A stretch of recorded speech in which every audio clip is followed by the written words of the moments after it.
What is up, everybody? How's it going? And welcome back to the TikToks. All right, so I'm working on a 2007 Toyota 4Runner Sport Edition, four-wheel drive, front ARB air locker. It's got a rear ARB air locker coming. I'm working on the 120 volt inverter right now. So I picked up for my buddy Joshua Balletts. I picked up a 115 volt switch. I picked up the inverter box that goes in the driver's side rear kick panel in the cargo bay. And I already got all this actually wired up. So Toyota is nice enough to leave the wires in here for you. And I'll show you what I mean. I can get the switch to come out.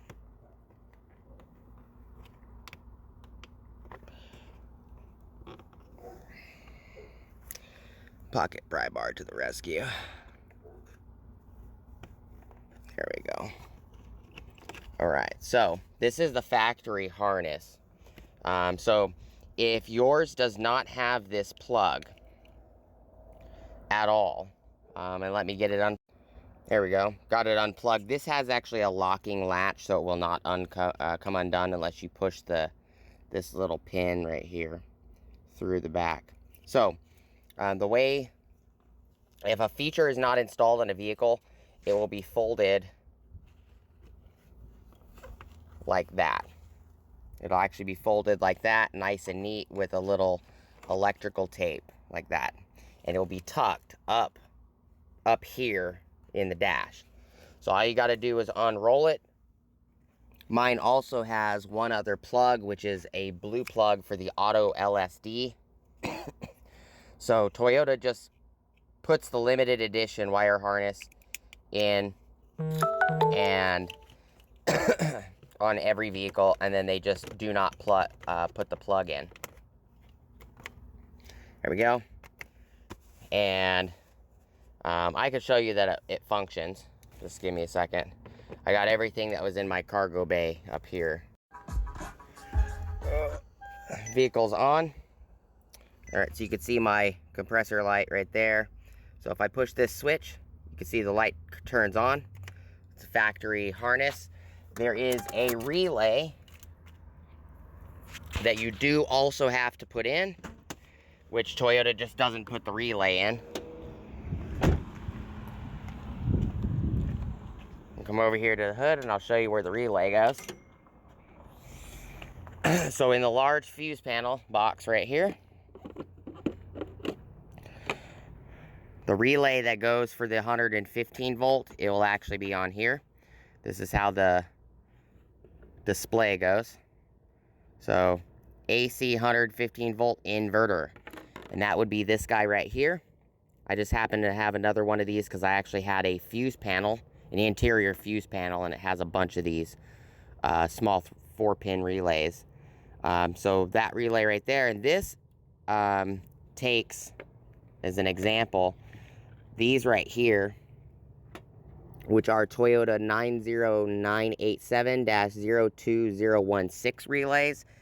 These are also 4-pin relays. They have 2 giant, massive, wide pins and 2 really narrow pins. One goes right here for IG, which is, I believe, ignition. The truck runs without it. I ordered it anyways. I can't remember. I have to look in the shop manual what that one exactly is for. It might be like an ignition relay for another component. But just keep in mind, purple, gray, and you just put a blue one here. You could put a gray or a purple, doesn't matter which part number you use. They're all the same style relay. They're just different colors. So that is for that. Gonna put the hood back down. Close it. And then the oh, gotta show you guys on this side. There ain't no room on that side because everything's stacked in there. The one thing I will not be able to hook up today is the this is the back mat. So I will not be able to hook up the little 120 volt plug, and that plug actually plugs in right here. So right next to the 3.5 millimeter jack in the floor center console, that's where it goes. There is going to be, if you pop this cover right here, the shifter bezel cover, you pop this up, you'll actually see the pigtail tied to one of the other harness pigtails. So that's where that goes. You know, that's my toolbox and my, you know, tow straps and toolboxes right there. A bunch of tow straps, my jumper packs and everything. All right, so I actually unbolted. I unbolted the secondary courtesy shelf just to make it easier. So this fender on the driver's side is the one you're gonna have to remove. I went and picked up a couple 20 millimeter flange head, 10 millimeter headed bolts. So these are 10 millimeter head, but they're M6 by 1.0 thread pitch. As you can see, I took the secondary shelf out because the shelf sits on these perches right here. So, all right, I'm gonna have my helper pull the panel back and I'll show you guys how to bolt it in. So this plug right here goes to the inverter. Toyota just leaves it wired in. It's gonna be tucked and tied with a piece of tape like that against this one. And this plug right here is what the tow box plugs into, and the tow box plugs in right there.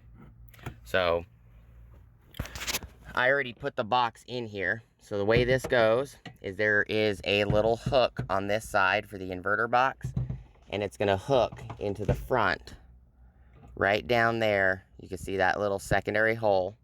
You're gonna hook it in like that, and then there's gonna be a bolt. There's gonna be a bolt up here.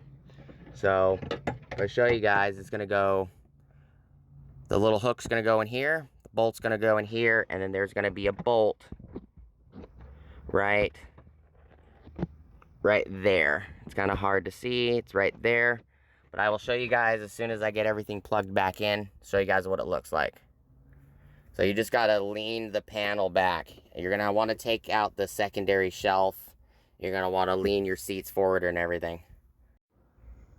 All right, so we're back. So I just got it installed. So your tow harness module is right here. And then this plug plugs into the bottom like that. Then the other section of the pigtail runs directly to the right.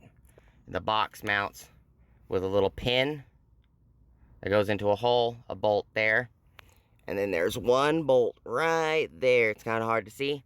Now it's mounted, and the panel, when you get these, when you pop this panel loose, these clips right here are actually going to stay stuck into the body.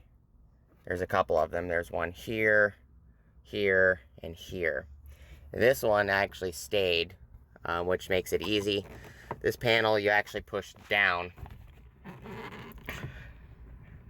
because you got to get the little hook for the seat in.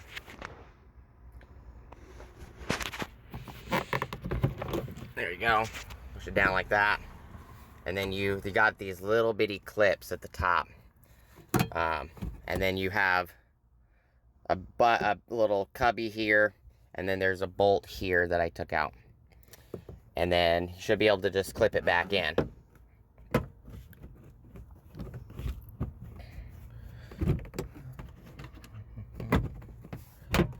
Like that. Okay, that's back in, and then you just put the cubby back in, and I'll show you guys when it's... So this cubby right here, it's got two screws at the bottom that latch into these two hooks, and then you have one bolt that goes here, and then the back of the hinges right here, they fold under this lip. All right, everybody, so everything's put back together. I'll do a separate video and explain everything that you need to unbolt out of here just to pull the panel back. But I'm running out of time, so I will see you guys on the next video showing you guys how to put the inverter box in.